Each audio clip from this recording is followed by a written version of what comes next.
So with that being said, highly likely that we may be injured before we even start the fight.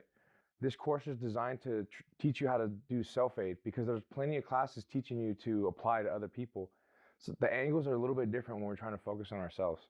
So that's what our main focus today from our medical perspective is doing rendering self-aid. So stopping all preventable death.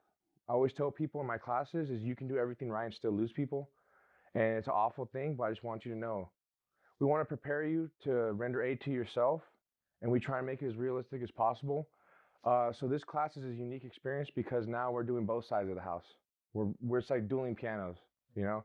He shows you how to open something up and I show you how to plug it.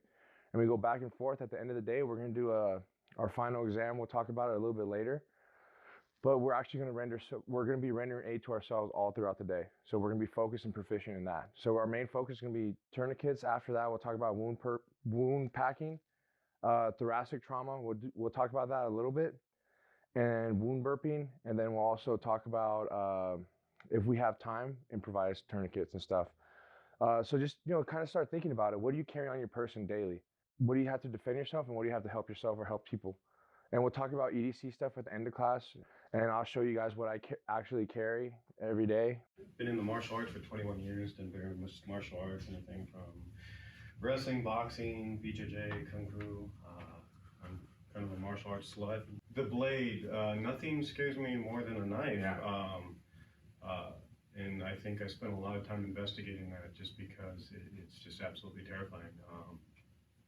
You have a niece or something, 8 years old, you put a marker in her hand and go, hey, if you can mark me up more than 3 times, I'll get you an ice cream.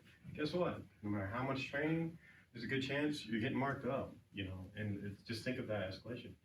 And one thing I think is really good about this class is you're going to find out how easy one side of it is, which is disruption, and how hard it is to keep something alive. And I think those ends meeting together kind of put a thing of realism, because you go, oh man, it's very easy to be detached and go, oh, I could stab someone and do this kind of horrible stuff. But then you're like, what if that happened to me, and what would I have to do to keep someone alive with myself if that happened? So yeah, someone you care about. It definitely, it puts a scale on it. And I think that's important because, there's nothing cool about opening someone up or taking a life or maiming someone. And, those kind of things, obviously the best things ever is never be in those situations, but obviously we're here because it's the world we live in, and it could be. And we'd rather have those skills, not need them, and vice versa.